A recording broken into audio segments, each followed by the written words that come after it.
왕이 사람을 보내어 시므이를 불러서 이르되, 너는 예루살렘에서 너를 위하여 집을 짓고 거기서 살고 어디든지 나가지 말라. 너는 분명히 알라. 내가 나가서 기드론 시내를 건너는 날에는 반드시 죽임을 당하리니 내 피가 내 머리로 돌아가리라. 시므이가 왕께 대답하되, 이 말씀이 좋사오니 내 주 왕의 말씀대로 종이 그리하겠나이다. 이에 날이 오래도록 예루살렘에 머무니라. 3년 후에 시므이의 두 종이 가드 왕 마가의 아들 아기스에게로 도망하여 간지라. 어떤 사람이 시므이에게 말하여 이르되, 당신의 종이 가드에 있나이다. 시므이가 그 종을 찾으려고 일어나 그의 나귀에 안장을 지우고 가드로 가서 아기스에게 나아가 그의 종을 가드에서 데려왔더니, 시므이가 예루살렘에서부터 가드에 갔다가 돌아온 일을 어떤 사람이 솔로몬에게 말한지라. 왕이 사람을 보내어 시므이를 불러서 이르되, 내가 너에게 여호와를 두고 맹세하게 하고 경고하여 이르기를 너는 분명히 알라. 내가 밖으로 나가서 어디든지 가는 날에는 죽임을 당하리라 하지 아니하였느냐? 너도 내게 말하기를 내가 들은 말씀이 좋으니이다 하였거늘 내가 어찌하여 여호와를 두고 한 맹세와 내가 내게 이른 명령을 지키지 아니하였느냐?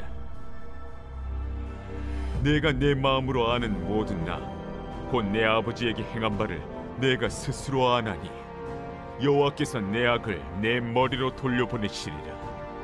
그러나 솔로몬 왕은 복을 받고 다윗의 왕위는 영원히 여호와 앞에서 견고히 서리라 하고 여호야다의 아들 브나야에게 명령하매 그가 나가서 시므이를 치니 그가 죽은지라.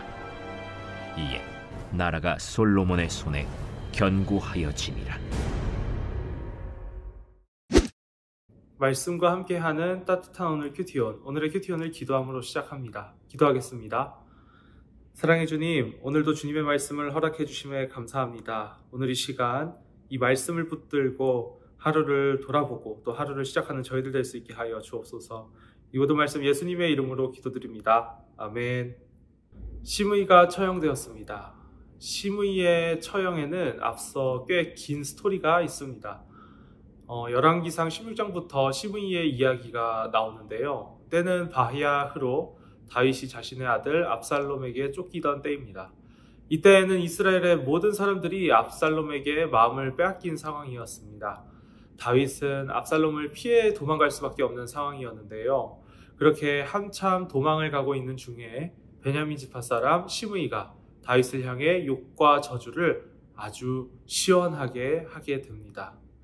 아무래도 다윗의 이전에 있었던 그 사울 왕과 같은 베냐민 지파 사람이었다 보니 시므이는 쌓인 게 많았나 봅니다.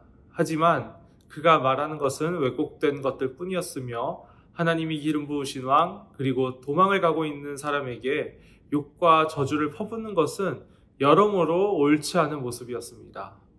시므이의 모습은 여기에서 끝이 아니었습니다. 열왕기상 19장을 보시면 압살롬의 반역이 실패로 돌아가고 다시 다윗이 왕권을 잡게 되자 시므이는 다시 태세를 전환합니다.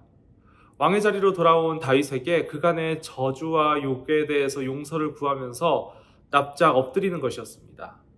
당장 처형을 당해도 할 말이 없는 상황이었지만 다윗은 시므이를 용서해 줍니다. 그런 시므이를 계속 지켜봤던 다윗은 마지막 순간 그 아들 솔로몬에게 시므이를 죄 없는 사람으로 여기지 말 것을 당부하게 됩니다.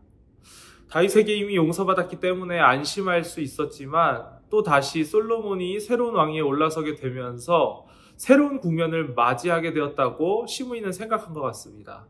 솔로몬이 시므이를 찾아와서 예루살렘에 머물 것을 이야기하였을 때에 시므이는 흔쾌히 그 제안을 받아들였습니다. 자신의 그 자유를 억압하는 것이고 예루살렘 바깥을 나가지 말라고 하는 것은 그런 움직임을 제한하는 것인데 그럼에도 이렇게 흔쾌히 받아들이는 것은 그간 자신이 다윗에게 했던 일들을 다시 문제 삼지 않을까 하는 불안함이 해소되는 부분이었다고 생각되어지는 것 같습니다. 그렇게 3년이 흐른 후에 시므이는 그 약속을 까맣게 잊은 채 예루살렘 바깥을 나가게 되었고 처형을 당하게 된 것입니다. 시므이의 중심에는 하나님이 없었습니다. 시므이는 하나님이 기름 부으신 사람을 저주했을 뿐만 아니라 힘들고 어려운 상황에 놓여 있는 사람을 저주했습니다. 자신의 목숨이 위험해지는 상황에서는 다시 왕에게 납작 엎드렸습니다. 솔로몬과의 약속은 하나님 앞에서 맹세한 약속이었습니다. 그런데 자신의 이해관계 안에서 그 약속은 어겨도 되는 쉬운 약속이라고 생각해 버렸습니다. 그의 중심에는 하나님이 없었습니다. 오직 자신의 이해관계 속에서 이랬다가 저랬다가 입장을 바꿔버리는 일들만을 벌이기 일쑤였습니다. 그런 시므이가 아무 일 없이 잘 지내고 있는 것처럼 보이지만 그것은 시므이의 착각이었습니다.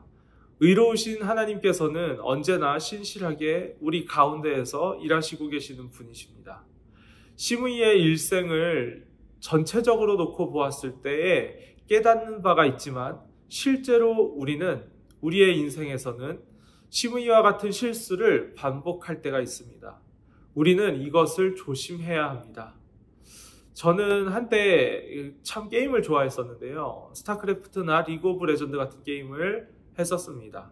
게임을 할 때마다 신기한 것이 있었습니다. 게임을 할 때는 안 보이던 것들이 있는데, 제가 직접 게임을 할 때는 안 보이던 것들이 있는데 남이 게임을 할 때는 보인다는 것입니다. 아마 게임을 이렇게 보시거나 해보신 분들, 또 축구를 하거나 또 보신 분들은 비슷한 경험을 하셨을 것입니다. 남이 하는 걸 볼 때는 내 본 실력의 2배, 3배 정도 되는 그 높은 수준으로 경기를 보게 되고 훈수를 내놓습니다. 하지만 내가 정작 그 게임 안에 들어갔을 때는 아무것도 못하는 모습을 보게 되는 것이죠. 시므이의 모습을 보았을 때는 하나님이 없는 사람, 자기중심적인 사람, 어리석은 사람처럼 느껴질 수 있겠지만 그와 같은 모습이 우리에게 있을 수 있습니다. 선줄로 생각하는 자는 넘어질까 조심하라는 고린도전서 10장 12절의 말씀처럼 우리는 늘 깨어있어 하나님이 내 중심에 계시는 선택으로 삶을 채워나가야 할 것입니다. 나의 상황이나 상태에 따라 입장을 바꿔 나아가는 것이 아니라 늘 어떤 것이 하나님이 바라시는 것일지, 어떤 것이 하나님이 기뻐하시는 선택일지 고민을 하는 저와 여러분이 될 수 있으면 좋겠습니다. 오늘의 묵상 질문입니다. 나는 어떻게 하나님을 기쁘시게 하는 삶을 살아갈 수 있을까요? 함께 이 묵상 질문을 가지고 더욱 깊은 묵상과 기도의 자리로 나아가겠습니다. 기도하겠습니다.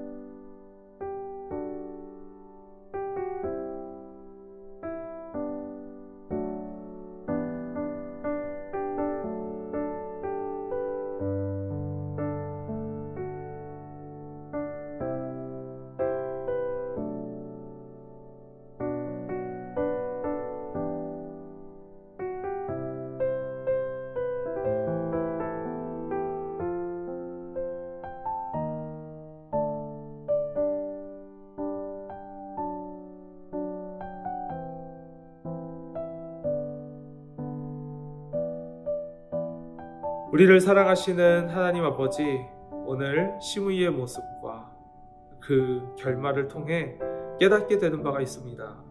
주님, 저희가 삶을 살아가며 주님이 바라시는 대로 삶을 살아가고 또 주님께 영광 올려드리며 우리 안에는 은혜와 기쁨이 넘치는 그런 삶을 살아갈 수 있게 하여 주옵소서.